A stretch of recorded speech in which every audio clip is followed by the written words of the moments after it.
You are listening to the first episode of Hidden Corners, my journey through the flames.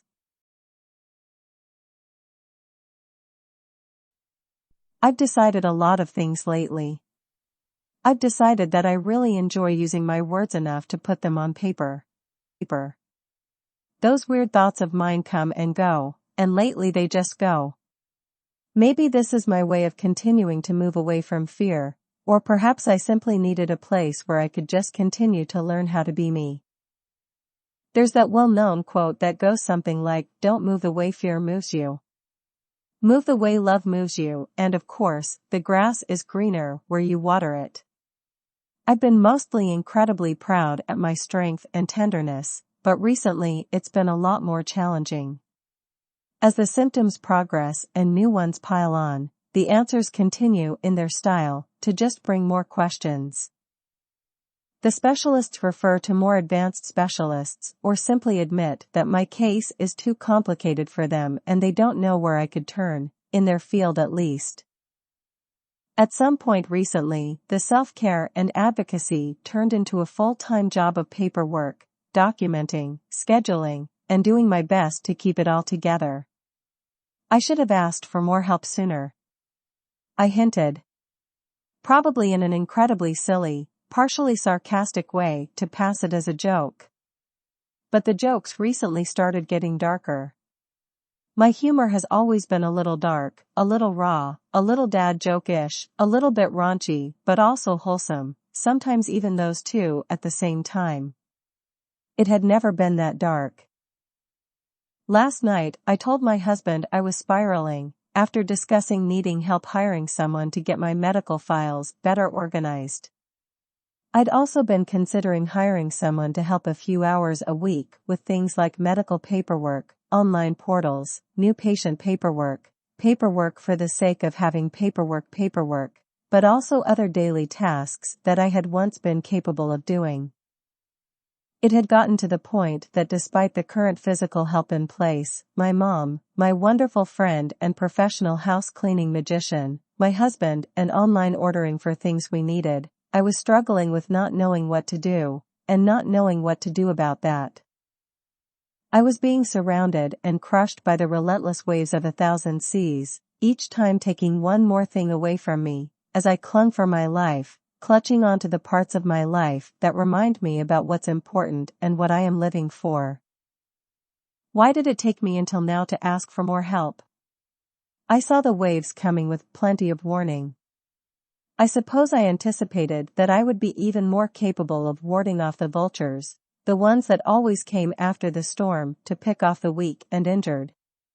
I knew I might not be able to weather the storm well on my own, but that I would at least get through it with enough of me intact to turn those vultures into a beautiful and immensely filling dinner for my soul. The rest would take time to rebuild, but with a full stomach and false sense of being in control. I'm not sure at what point I let fear make me run to control, instead of trust. I suppose that I had always had a hard time trusting. Cautiously optimistic. Optimistically cautious. Hoping for the best, but always planning and prepared for the worst. I learned early on how to cheekily spin a phrase in an attempt to brush off yet another interaction with the world that added a pebble to my ever-growing shoulder boulder of my own expectations and responsibilities. Who was I trying to impress all those years? That's a topic for another day. That chip on my shoulder finally was removed one day at a time. With years of regular therapy of various sorts, traditional to what some might call crunchy granola. My toolbox was finally prepared for this big feat, but some of those tools were old and rusty, and a lot of them I had forgotten how to use or that they were even there. I was at the point where I finally recognized that it was not all about cognition, it was about recognition. Continuing to choose to remember what really matters. Continuing to look at what you are telling yourself. Identifying the uncomfortable even if it goes against the grain of the scars that you so deeply wish to avoid. I'd gotten pretty good at it too. I guess that's when I let myself slip. I got too comfortable with the uncomfortable. So I didn't realize when a stronger form of uncomfortable slipped on it. It's hard when you are in chronic pain. You balance pushing yourself, but not too much, but not too little, while also letting yourself rest, but not too much. And that long list of redundancy and contradictions that coexist at all times. My husband was already doing so much. Working a million hours, being flexible in all of our time off with my ever-changing capabilities, giving me love and laughter, and never once making me feel like I couldn't be my 100% true self. I guess in that regard, I already felt so blessed. The same goes with my friends. I had already used all of them to various degrees to help me vent, or laugh, or get my mind off it, or get advice, but I didn't even know how to figure out what I needed. For once in my very long life, I truly, deeply, to my newly discovered core, had no idea what to do. I didn't even have a jumping off space. It all sat burning in my head. It was all written down here or there. Some of it clearer than others. There I sat, going through the motions of what I deemed to be my required bare minimums for each day: eat enough calories, track my symptoms, take my vitamins, do some stretching, try to get outside for a bit, a walk or just out in the yard, wash my face, brush and floss, lather myself with organic almond oil, take my medical CBD and THC like a chemist who was slowly perfecting the oils to blend based on what symptoms were the loudest at that moment, and then attempt to do what I could to at least try to keep them from getting worse. Get paperwork ready for whatever appointment I had that day. There was no order to these things, and they still are my things, as I accepted that accomplishing all of these basics was a huge win for every day. So I went through those motions, hoping I'd have an easier day, even though I know those easier days were now harder and fewer and farther in between. And just sitting there was a person who always seemed to have something to say, with nothing. I had no idea. And I didn't have the energy or the heart to tell myself that I would not be able to figure it out on my own. That was me falling back into old, no longer needed coping habits that I gained from a lifetime of traumas from childhood and on. It was me not honoring my true self. My husband and I had a talk last night. It came after a few days of me spewing things that I could not manage.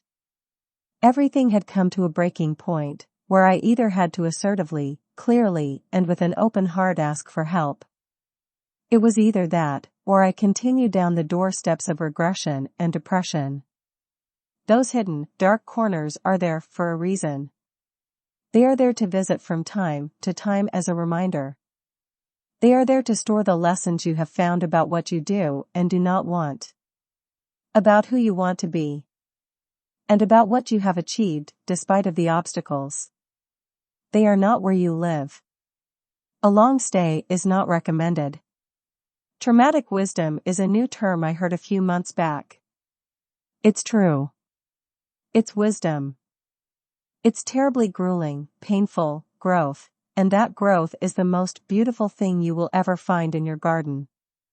It spreads like wildflowers over the Canadian Rockies. Beautiful, beautiful weeds. One thing is for sure, my past traumas shaped me to be the resilient person that I am today, which has been a benefit for all these months leading to today. However, I acknowledge that I am not moving forward in love for myself, if I am staying in those dark corners for longer than safe. I admitted to myself that over a week period of time, I fell darkly and deeply into the habit of trying to tidy up my piles, before letting someone in to help. When in reality, if I am present with myself and my intentions, I have never cared what state my house was in if a friend popped by. Their presence mattered above all. Above all the shoulds. I'm not saying that I won't be visiting those corners often. I need to in order to tend to the overgrowth of negative weeds that will continue as long as there is fertilizer.